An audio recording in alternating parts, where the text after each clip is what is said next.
kulanti wanaagsan oo wacan idil ahaantiinba meel kasta caalamka daafiisa iyo geyga Soomaalida naga daawanaysaan ku soo dhawaada muuqaal kale oo xiiso leh. Maanta waxaynu soo qaadan doonaa sheeko aad u xiiso badan, xambaarsan dareen jacayl, farxad iyo murugo, hami iyo hilow intaba. Muddo laga joogo sanad iyo waxoogaa ayaa waxay isbartay gabadh iyo wiil magaalo ka mid ah magaalooyinka ugu waaweyn Soomaalida. Isbarasho kadib waxa la noqday saaxiib aad isku qaaliya oo nafta isku hura.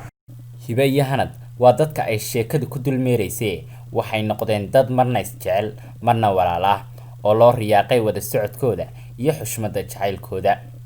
Waxay saas Hibe iyo Hanad ku wada socdaanba muddo dheer oo sanado ku siman. Waxay ballan iyo ahdi ku qaadeen in ay mustaqbalka guriga galeelaan iskuna guursadaan, cidna aanay kala qaadin oo ahdi iyo ballan ay ku heshiiyeen.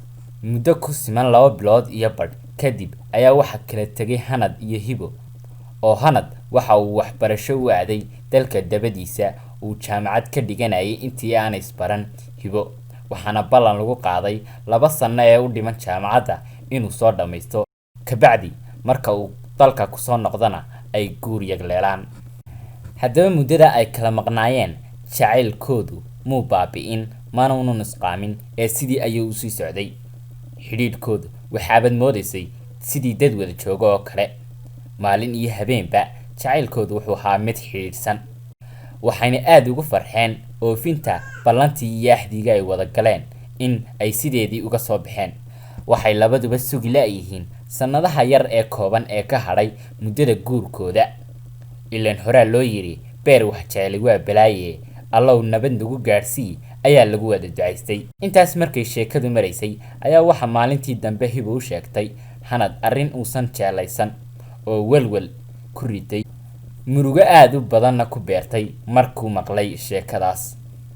Arrintuna waxa ay ahayd Hibo aabaheed ayaa waxa weydiistay oday lacag leh oo reer iyo carruurba leh, laakiin lacagtiisa uun ku raadinaya gabadhan aadka u yar ee codinka, isagoo u ballan qaaday aabihii inuu sii doono lacag aad u fara badan, hantidiisana uu bar badan ku yeelan doono haddii uu siiyo gabadhiisa yar ee Hibo.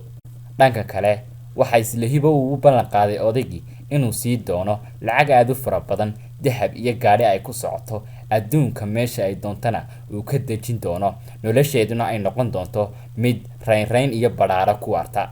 Haddaba sida meesha ka muuqata, labada mucaashaq waxa haysata dhibaatooyin badan oo kala ah in ay kala maqan yihiin oo ay kala joogaan 2 dal oo kala fog.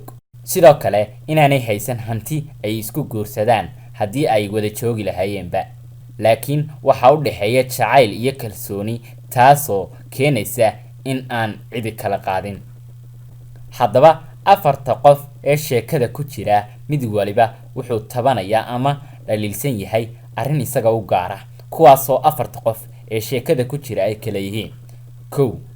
Hanad waa wiilka wax jecel ee mustaqbalkiisu Hibo tahay, iyadoo baan u hilaada waxaanu isleeyahay Hibo miyay awoodi kari weyday inay aabaheed ku tiraahdo aabo waxaan is jecel lahay wiil, isagaana aan aad u jecelahay isaga isii aabo. Sidoo kale wiilka aan is jecel lahay waa wiil aan isku haminahay ee aaba macaan miyaanan ilmahaagii ahayn, ma waxaad idhaafsanaysaa lacag iyo maal, farxadayda miyaanad rabin aabo, intaas kaliya may ku tiraahdo ayaa uu isleeyahay Hanad. Qofka labaad ee isaguna tabashada sheeganaya waa Hibo, waa inanta la jecel yahay hadday noqoto ninka odayga ah ee lacagta leh iyo wiilka ay jacaylka aadkii ka dhaxeeyo ee Hanad. Waxayna tabanaysaa ama ay ka warwarsan tahay in aabaheed uu la doonayo nin lacag leh oo walibana reer hore leh, carruurna leh. Waxayna leedahay aabo ma waxaad idhaafsanaysaa lacag iyo magac, miyaanad noloshayda iyo farxadayda ka talinayn. Waxaana Hibo xaaladeedu ay taagan tahay 2 daran mid dooro, duco waalid iyo dan jacayl. Weliba in ay tahriibto oo nafteeda halis geliso ayaa khatar ugu jirta.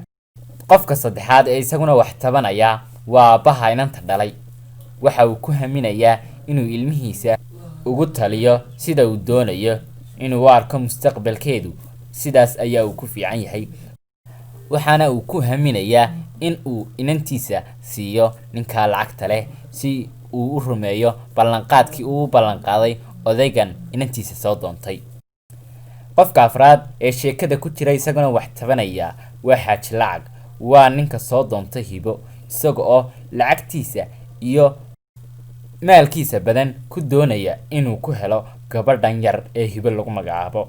waxaana uu Xaaji Lacag leeyahay haddii aanay lacagtaadu wax kasta ku goynahayn maxaad lacagba ka yeelanaysaa. isaguna waxa uu kaliya ku haminayaa inuu lacagta siiyo aabihii iyo si loo siiyo gabadha yar ee lagu magacaabo Hibo. haddaba sidaa daraadeed mid waliba waxa uu ku hadaaqayaa taageer Allahayow arrintaydan kala taal adaa toosin karaye. haddaba daawade garyaqaankeedu waa kuma 4 qof ha loo kala gar qaado oo mid waliba gartiisa hala siiyo iyadoo la fiirinayo cadaaladda waaqica iyo danta guud ee hadda iyo ta mustaqbalkaba. haddaba jawaabta nagula wadaag xagga hoose ee fariimaha ee commentiga. intaan barnaamijkan oo kala kulmi doono dhammaantiinba waxaan idinkaga tegaynaa fi amaanillah. wassalaamu calaykum waraxmatullaahi wabarakaatuh.